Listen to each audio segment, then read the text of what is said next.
Good morning, everyone. My name is Reverend Emily Bruce, and I am the minister for this congregation. Welcome to First Parish. It is so good to be with you this morning. It is so good to see the sun shining outside of our windows. Let's hope it continues. So thank you for being with us today. Let's also take a moment and wave hello to those joining us on Zoom. Hello!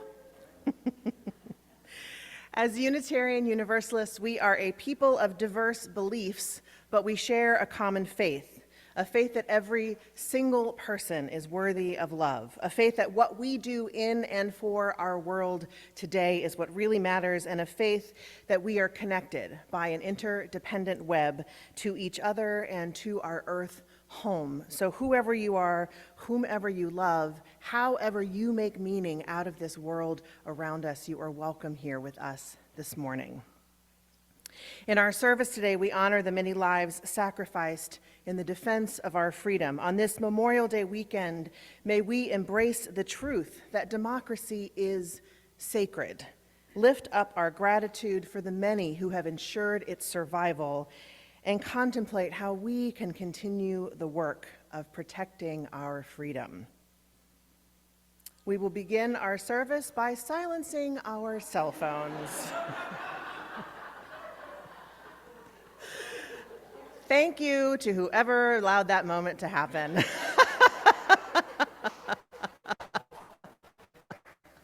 Well done. After we have silenced our cell phones, I invite you to get comfortable in your seat. If it is comfortable for you, place your feet on the ground, feel the pew behind your back. If you're holding anything in your hand, place it on the pew beside you, and join me in taking a deep breath in and out. Let's do that again. In and out. Let your heart, let your mind, let your body rest in this space of worship with us for the next hour. One more deep breath in and out. And let our worship begin. Our service will begin by lighting our chalice, which is the symbol of our Unitarian Universalist faith tradition. And as always, is there a volunteer who would like to come light the chalice while Joan, our worship associate, shares some words? Anyone? Come on up.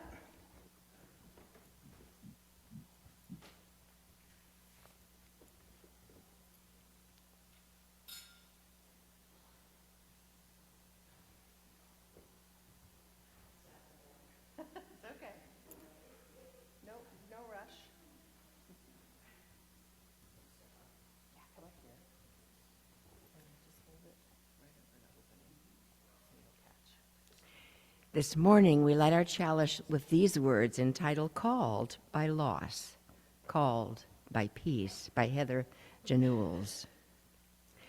We come this day called by war, by the suffering we inflict and endure, when minds across borders fail to reason and compromise. We come this day called by loss, the deaths of those who serve in our name, those whose lives end before their natural course in service to a cause greater than their own. We come this day called by hope, hope that we will in some season finally surrender our swords for plowshares. And we come this day called by peace. May we hear its song. May we proclaim its promise.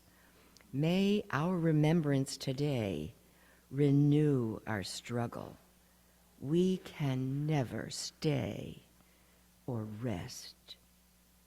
Come, let us worship together. And so I invite you to rise in body or in spirit to join us in singing our opening hymn, Peace, the Perfect World, which is number 161 in the Gray Hymnal.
I thought of all the boys and men and women who have fought, are fighting, may ever yet in the future be fighting.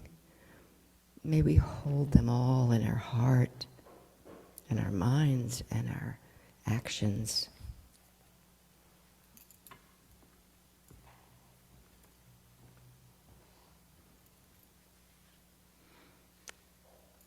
There were no written joys and concerns from folks who couldn't be here today, so we will now light one last candle for all the joys and concerns that rest on our hearts in silence this morning.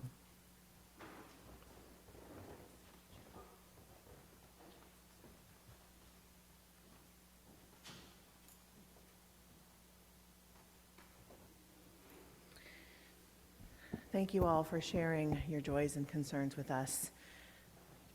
Joy shared is multiplied, and sorrow shared becomes a lighter burden for all of us to carry. So it is so important that we make space for that in this service.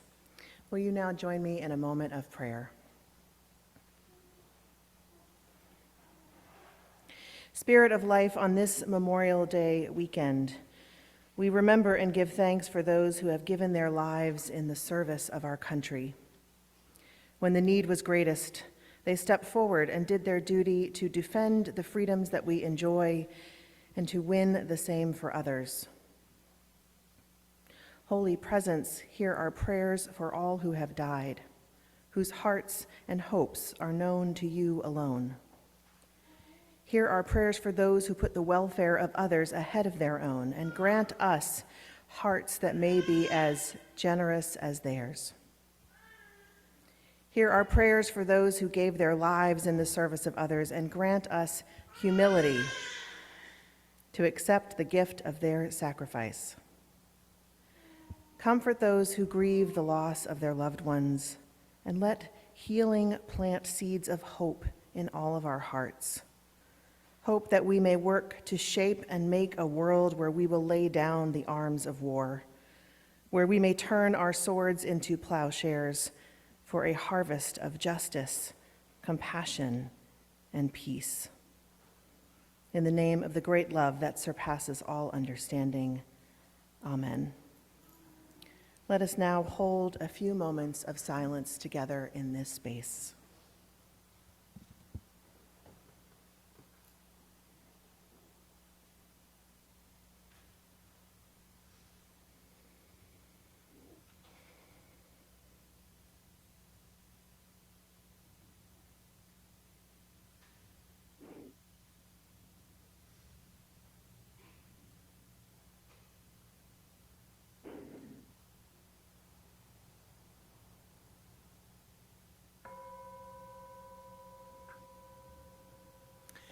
Please join once more in singing Voice Still and Small.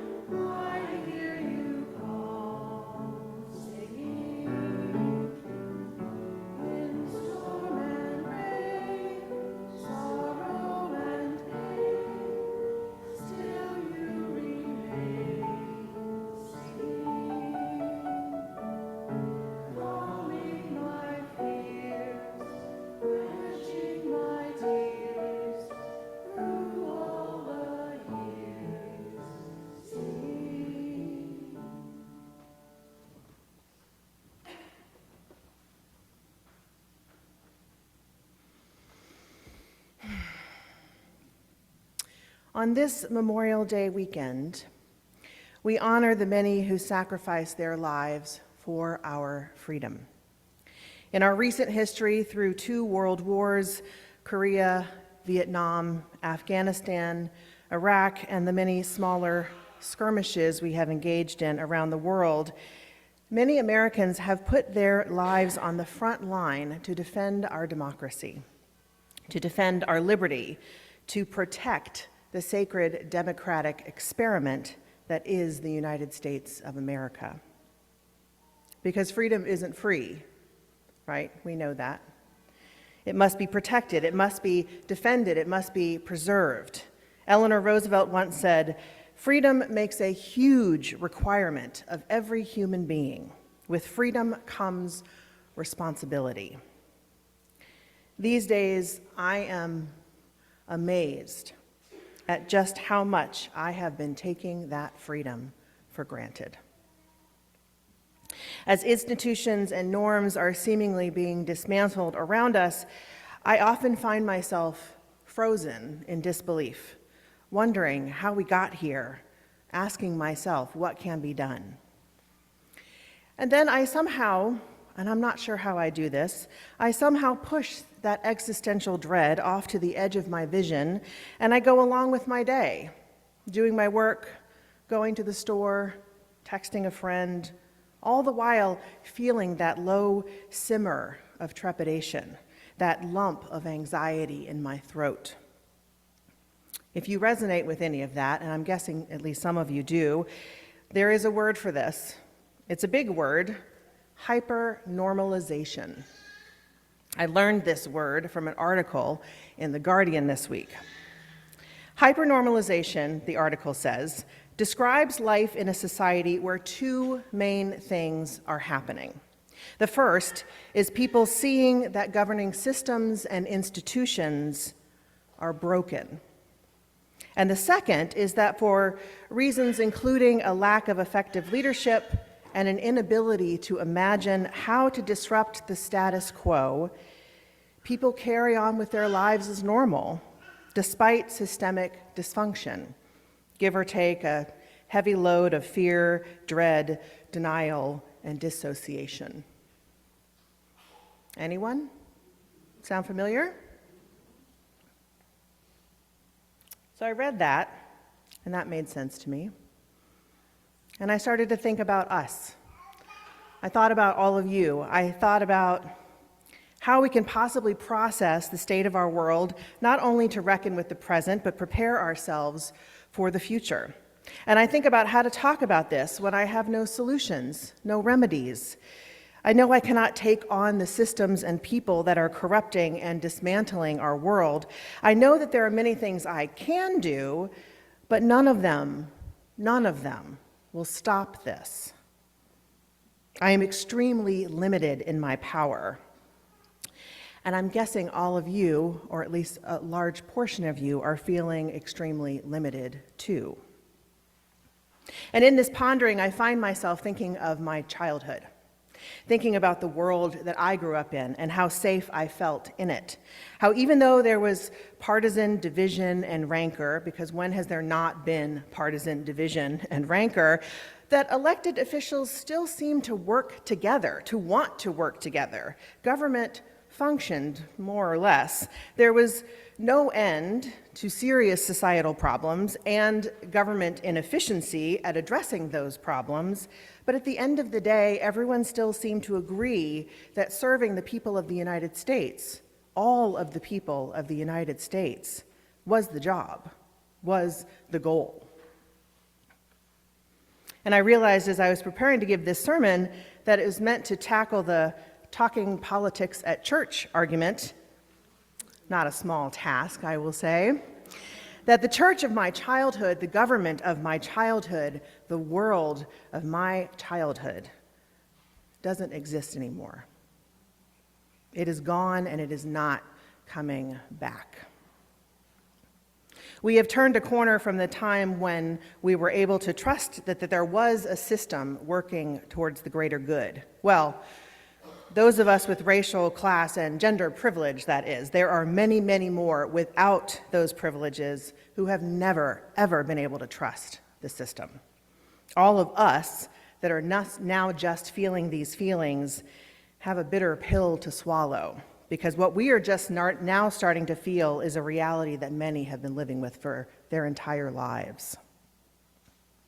So then I started to think more about this talking politics in church argument, and whether you're for it or against it, I think it is also an argument from another era, because it is just too narrow a concern to encompass the assault that is happening on our democracy right now. because our democracy is sacred. All those hundreds of thousands of lives lost in war were not sacrificed in vain. Whether you agree with war or not, you cannot not support and venerate those brave souls who gave their lives for our country, a country that is now seemingly being hollowed out and sold off to a group of oligarchs. What were they fighting for? All those brave lives, what were they fighting for? Another realization that surfaces for me is that we can no longer call this a Republican versus Democrat thing. Reducing our current situation to a Republican versus Democrat thing would be like calling the Titanic's sinking a minor boating accident. I'm glad you laughed at that. I'm really glad you laughed at that.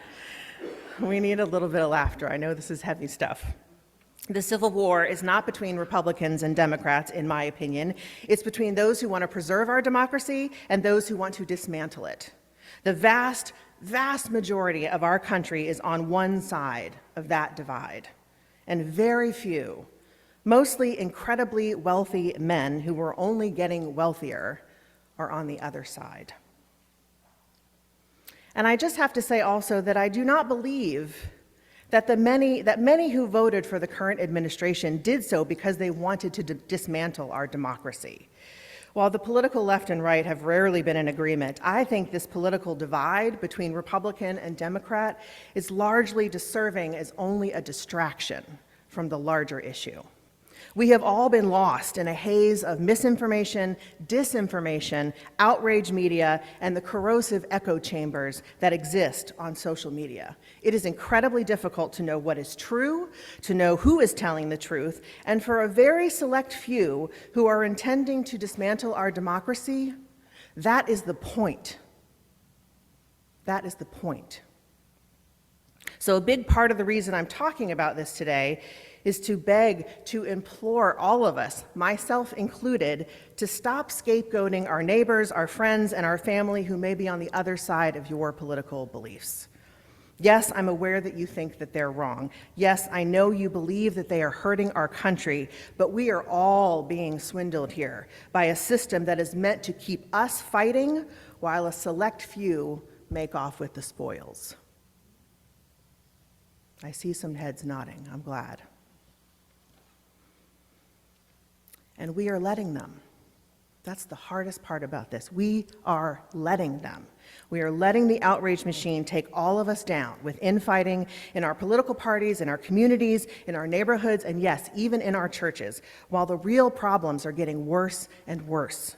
So what are we fighting for? Why are we fighting when there are so many bigger problems that we should be uniting to fight?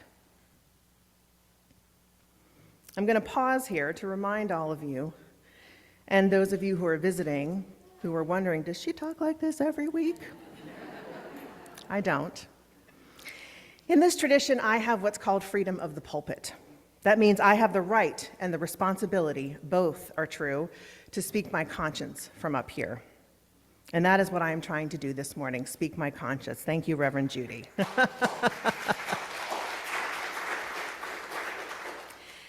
But you also have what I like to call freedom of the pew.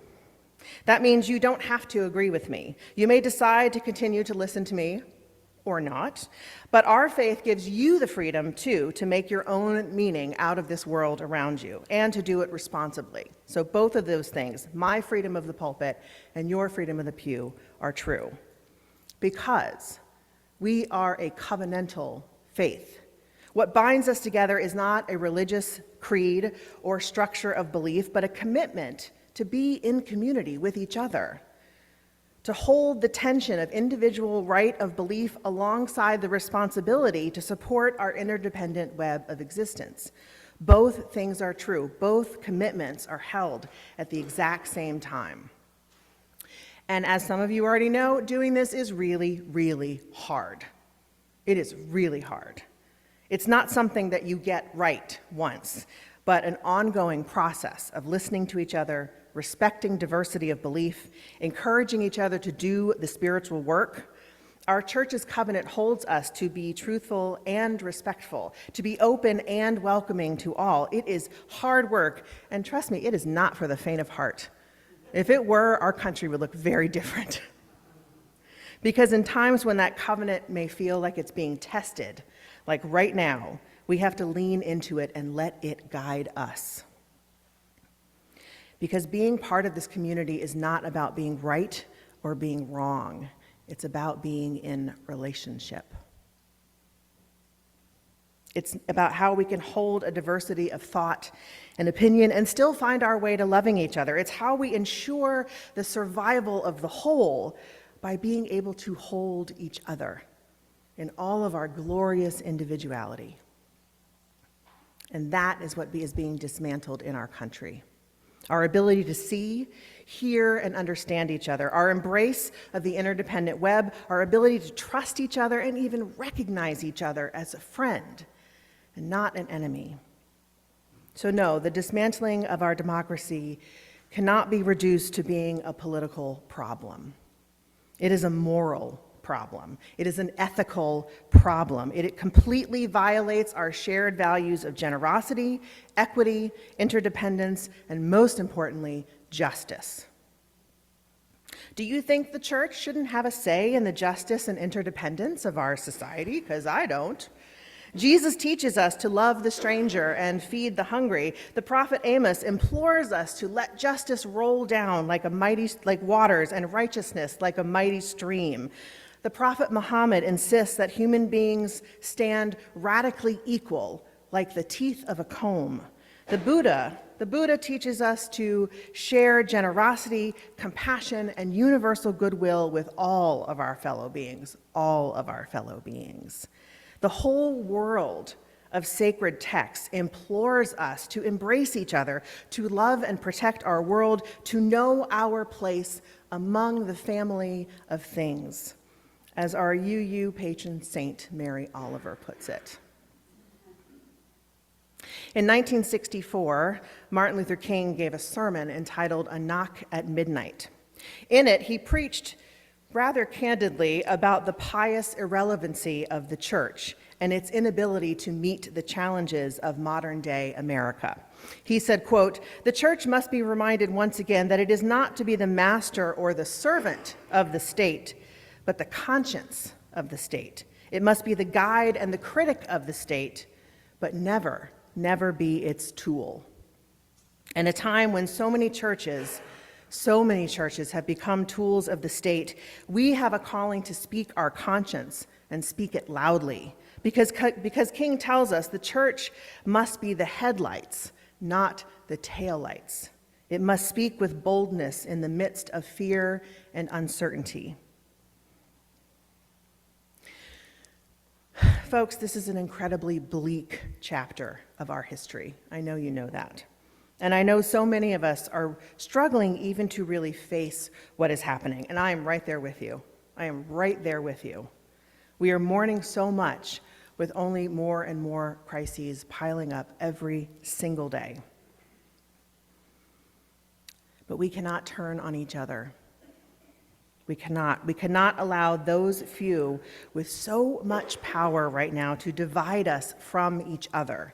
We are stronger when we are working together. That is the most important truth to hold on to right now. We are stronger when we work together. So let us remember our relationship to each other, to our neighbor, to our interdependent web. Let us reject those forces that are trying to distract and divide us, and reclaim our power to work for the world that we all want. And it's also the world we deserve. We deserve to be happy and peaceful and free. So let this church be a doorway to engaging with the problems of this world, not a shield to hide from them. If we can do that, if we can lean on and support each other, if we can try as hard as we can to love each other through this, then not only will we be able to know what it is that we are fighting for, but we will know how to fight for it too. May it be so. Amen.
Today's reading is an excerpt from an essay written by the American historian Howard Zinn.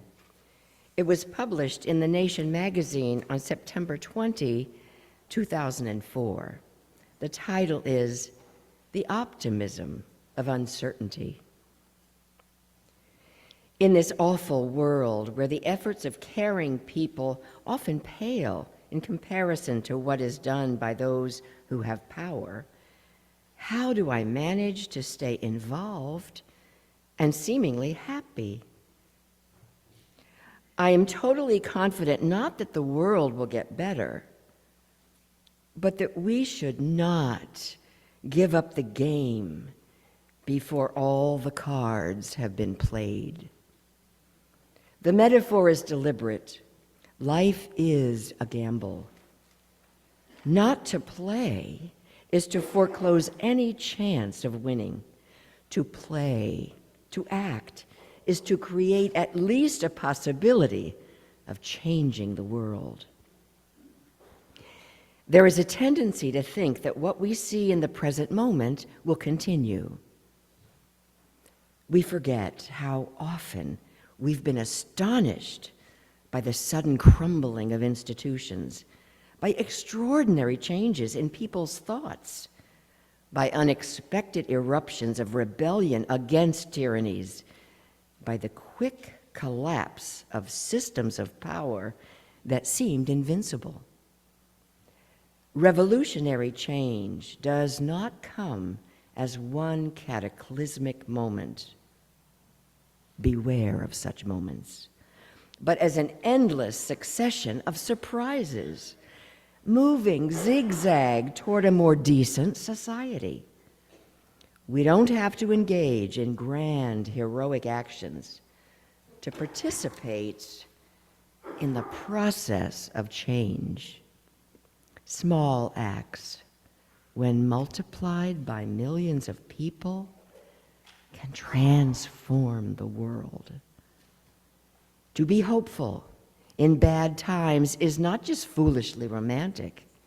It is based on the fact that human history is a history not only of cruelty, but also of compassion, sacrifice, courage, kindness. When we choose to emphasize in this complex, what we choose to emphasize in this complex history will determine our lives. If we see only the worst, it destroys our capacity to do something.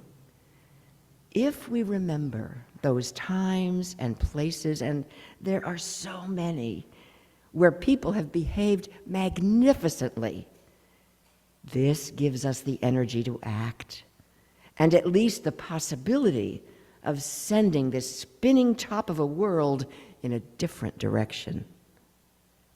And if we do act, in however small a way, we don't have to wait for some grand utopian future.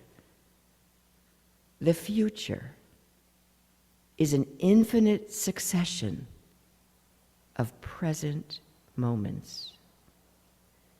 And to live now, as we think human beings should live, in defiance of all that is bad around us, is itself a marvelous victory.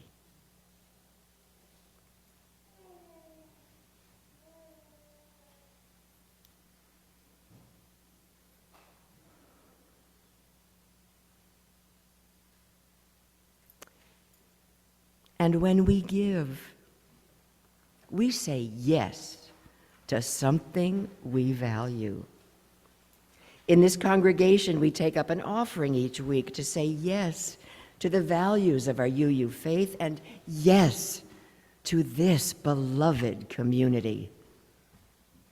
You may place your offering in the plate as it passes, or you may give it to the church via Venmo. There's a QR code in your order of service.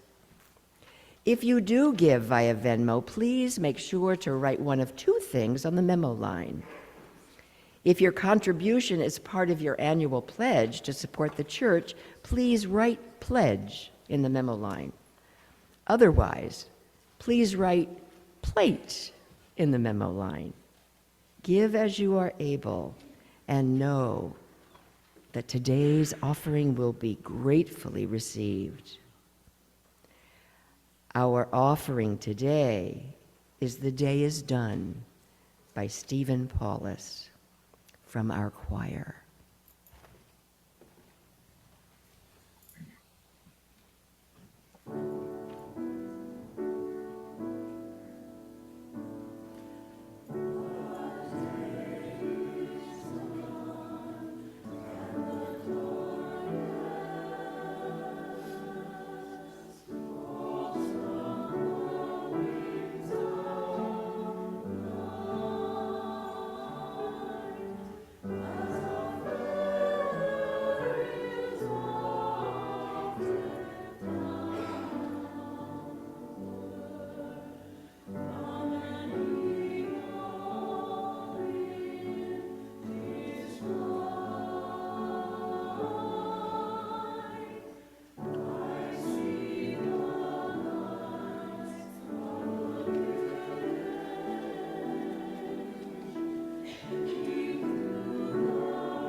Before we sing our closing hymn, we do have a few announcements.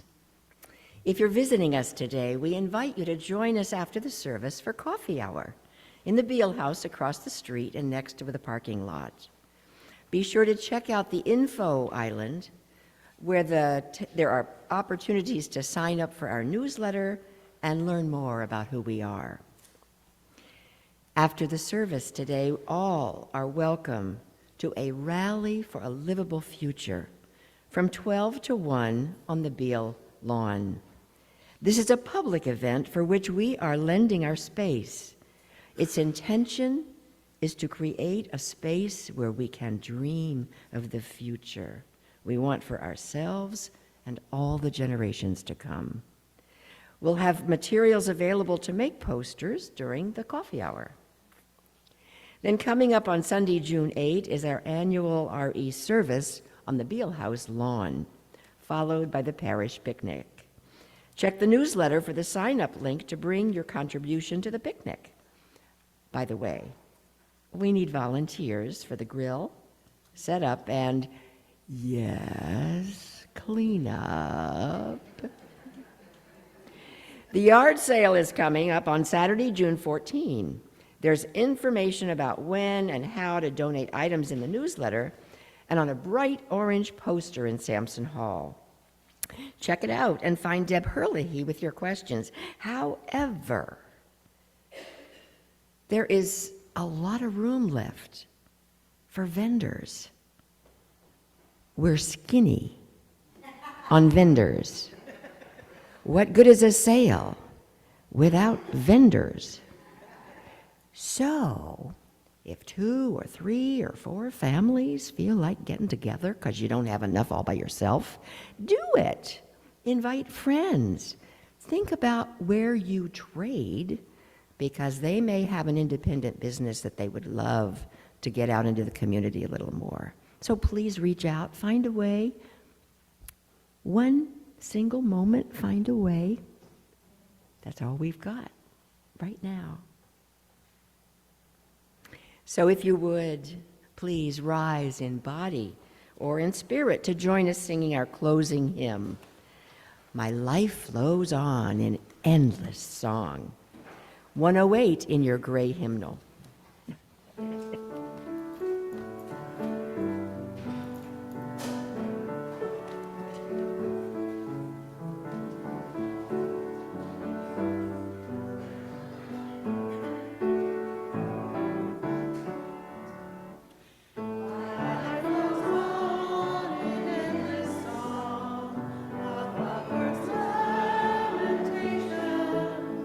I hear the real, the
this, I hope you will consider joining the rally across the street. Let us dream together of the world that we want to see, the world that our small acts of justice and kindness can bring about. May it be so, and please, as always, go in peace with love for yourselves and each other. Amen. Amen.